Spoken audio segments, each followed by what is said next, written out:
Film के पहले scene में हम इसके लीड कैरेक्टर चैंग को देखते हैं, जो कि एक डेब्ट कलेक्टर है।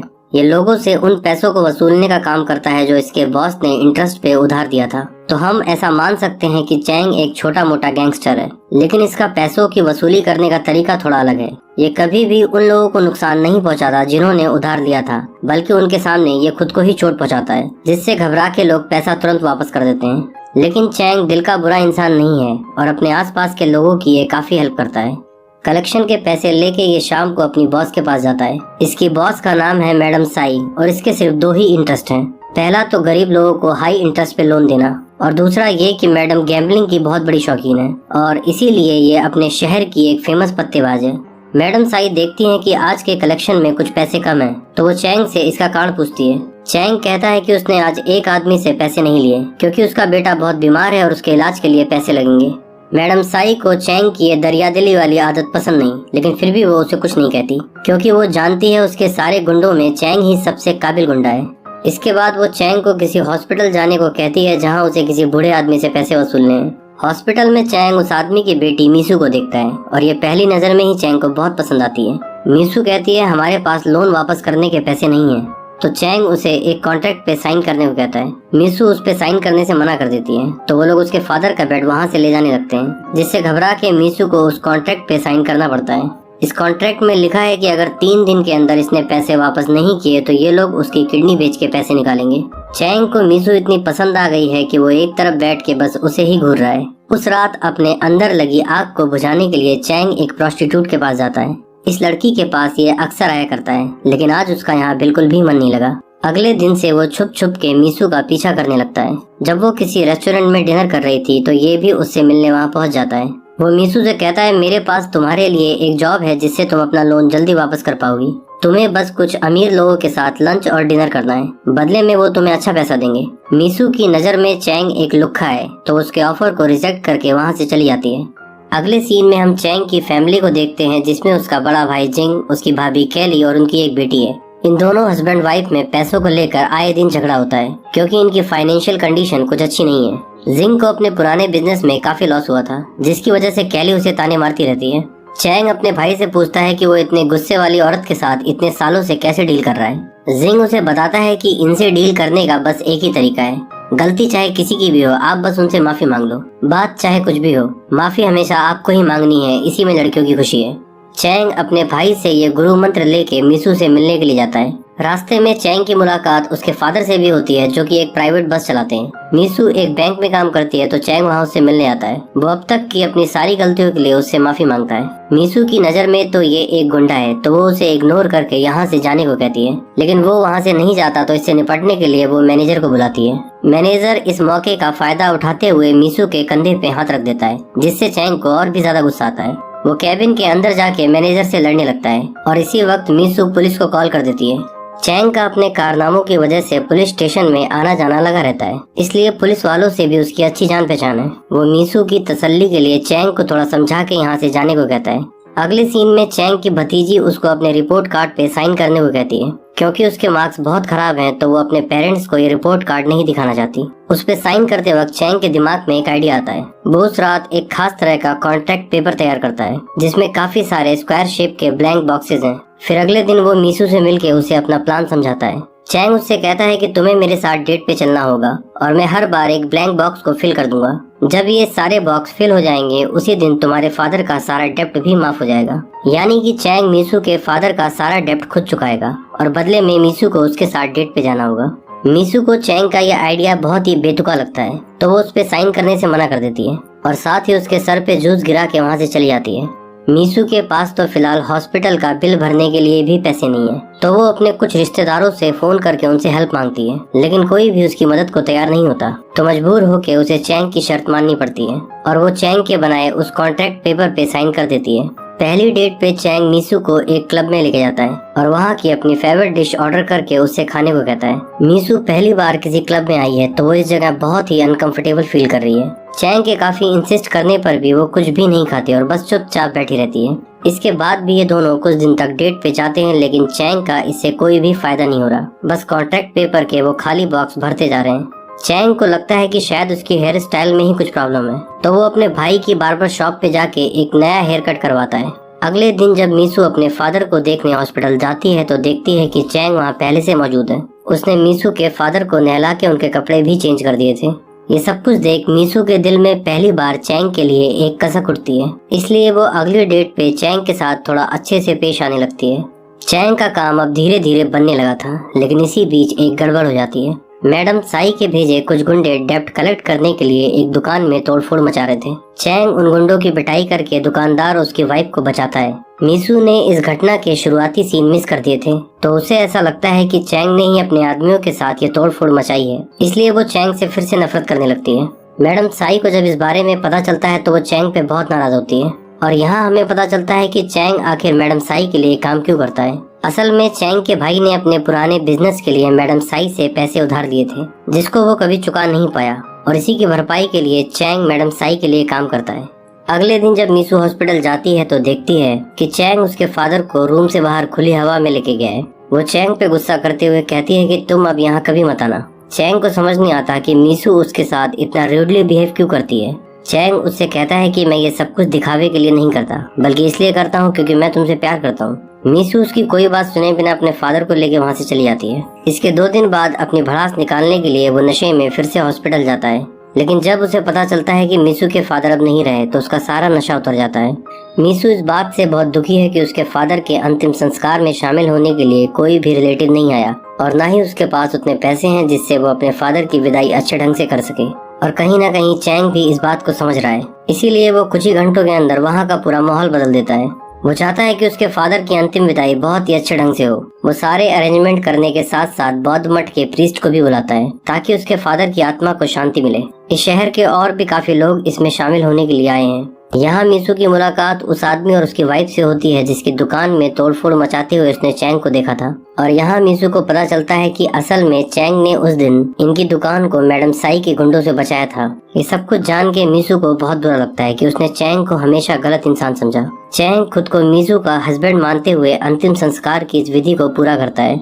मीसू को आज इस बात की बहुत खुशी है कि चैंग की वजह से उसके फादर का अंतिम संस्कार बहुत ही अच्छे ढंग से हुआ। इसके बाद मीसू को कुछ खाने पीने की चीजें देने के लिए चैंग उसके ऑफिस जाता है। मीसू यहाँ पहली बार उसके साथ बहुत ही अच्छे ढंग से पेश आती है और वो उसको अपने साथ किसी पुरानी बिल्डिंग की छत पे ले आती है। वहाँ वो चैंग से पूछती है कि बताओ तुम मुझसे प्यार क्यों करते हो। चैंग उससे कहता है कि उसे नहीं पता कि वो मीसू को इतना क्यों चाहता है, और तभी अचानक से ये दोनों किस करने लगते हैं। यानी कि आज से चैंग का ये प्यार अब एक तरफा नहीं रहा, और यहाँ से शुरू होता है चैंग और मीसू का रिलेशनशिप। एक दिन मीसू चैंग को बताती है कि उसका एक ड्रिंक स्टोर खोलने का सपना है जहां वो डिफरेंट वैरायटी की चाय बेच सके, लेकिन जिस लोकेशन पे वो अपनी शॉप खोलना चाहती है वो बहुत कॉस्टली है। फिलहाल उसके पास अपने फादर के इंश्योरेंस के कुछ पैसे हैं, और अगर उसका लोन पास हो गया तो वो अपनी खुद की शॉप ओपन कर सकेगी। अगली बार जब चैंग डेब्ट कलेक्शन के लिए कहीं जाता है तो एक आदमी चाकू से इन पर हमला कर देता है। चैंग किसी तरह उसे काबू में करता है, लेकिन वो इसमें काफी घायल हो जाता है। इधर मीसू किसी रेस्टोरेंट में बैठी उसका इंतजार कर रही है, क्योंकि आज इनके रिलेशनशिप को 100 दिन पूरे हो चुके हैं, जिसकी एनिवर्सरी मनाने के लिए ये दोनों यहाँ मिलने वाले थे। चैंग इसी घायल हालत में जाके मीसू से मिलता है। मीसू उसका खून बहता देख काफी डर जाती है, लेकिन चैंग के लिए ये तो आम बात है। वो मीसू से कहता है कि अब वो ये गुंडागर्दी वाला काम छोड़ना चाहता है और उसके साथ शादी करके ड्रिंक शॉप खोलने में उसकी हेल्प करना चाहता है। मीसू को ये सब कुछ सुन के बहुत खुशी होती है, क्योंकि वो तो काफी पहले से चाहती थी कि चैंग ये डेब्ट कलेक्शन का काम छोड़ दे। अगले दिन चैंग मैडम साई के पास जाता है और उनसे कहता है कि अब वो ये काम और नहीं करना चाहता। मैडम साई अपने सबसे ज्यादा काबिल आदमी को नहीं खोना चाहती, तो उसे समझाने की काफी कोशिश करती है, लेकिन चैंग उसको साफ तौर पे मना करके वहाँ से चला जाता है। एक अच्छी लोकेशन पे अपनी शॉप खोलने के लिए अगले दिन चैंग एक रियल एस्टेट एजेंट से मिलता है। ये एजेंट उसे बहुत ही अच्छी लोकेशन पे एक शॉप सजेस्ट करता है, लेकिन वो जगह काफी महंगी है और फिलहाल चैंग के पास इतने पैसे भी नहीं, तो वो पैसे मांगने के लिए फिर से मैडम साई के पास जाता है। मैडम साई उसे बताती है कि कल वो जापानीज लोगों के साथ बहुत बड़ी गैम्बलिंग करने वाली है। जापानीज लोगों को गैम्बलिंग में हराना कोई बड़ी बात नहीं, और उसमें तुम जितना भी पैसा लगाओगे उसका डबल हो जाएगा। शाम को चैंग मीसू को बताता है कि उसने शॉप के ऑनर से बात कर ली है। शॉप की रजिस्ट्रेशन के लिए कल तुम उसके ऑफिस चले जाना, मैं पैसे लेके वहीं आऊंगा। अगले दिन चैंग अपनी जमा की हुई सेविंग और मीसू के फादर के इंश्योरेंस के पैसे लेके उस क्लब पहुंच जाता है जहां मैडम साई गैम्बलिंग का मैच खेलने वाली है।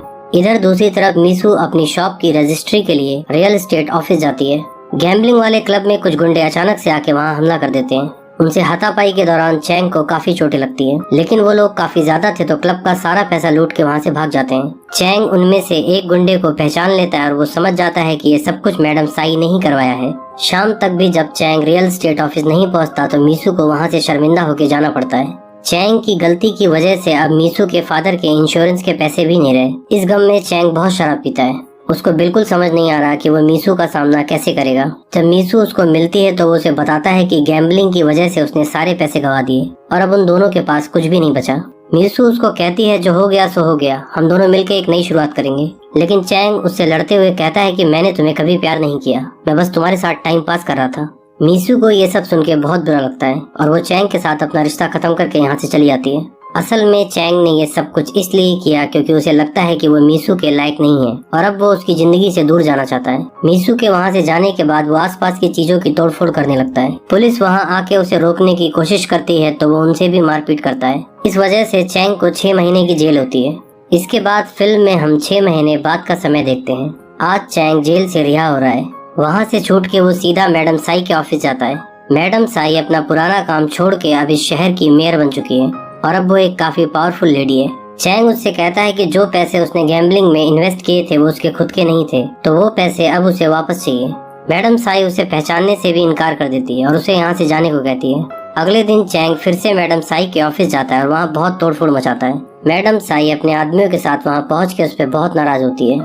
चैंग उससे कहता है कि मुझे हर हाल में वो पैसे वापस चाहिए क्योंकि उसे वो किसी को लौटाने हैं। और यहाँ हमें पता चलता है कि जब चैंग जेल में था तब उसे पता लगा कि उसके ब्रेन में ट्यूमर है। ट्यूमर का साइज काफी बड़ा है तो उसके पास अब बस कुछ ही महीनों की जिंदगी बची है।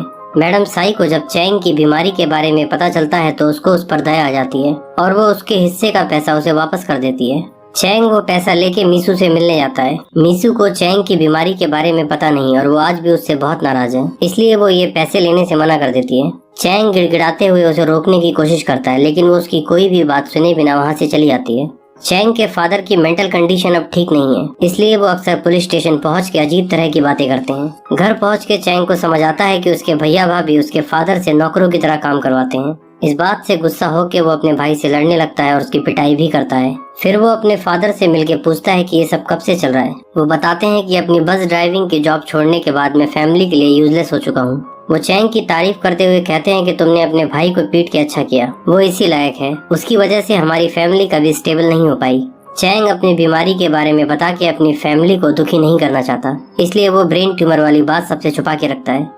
अगले दिन चैंग जब ये शहर छोड़ के जा रहा था तो मीसू को किसी लड़के के साथ एक रेस्टोरेंट में बैठा देखता है। वो समझ जाता है कि मीसू अब अपनी लाइफ में आगे बढ़ चुकी है और शायद अब वो किसी और को डेट करने लगी है।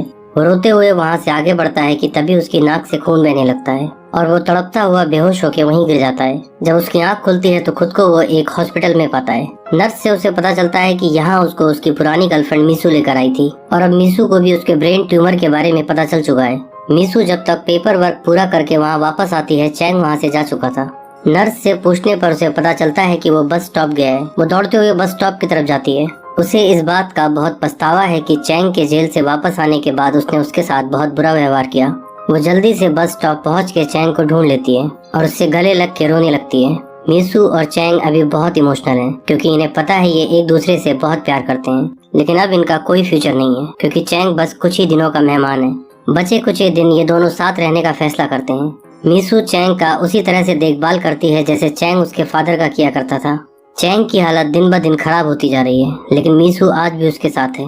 एक दिन वो चैंग के लिए उसके फेवरेट डिश बना के हॉस्पिटल जाती है, लेकिन मीसू के यहाँ पहुँचने से पहले चैंग अपनी अंतिम सांसें ले चुका था। यानी कि चैंग अब इस दुनिया में नहीं रहा और उसके काफी सारे चाहने वाले उसके फ्यूनरल में शामिल हुए हैं।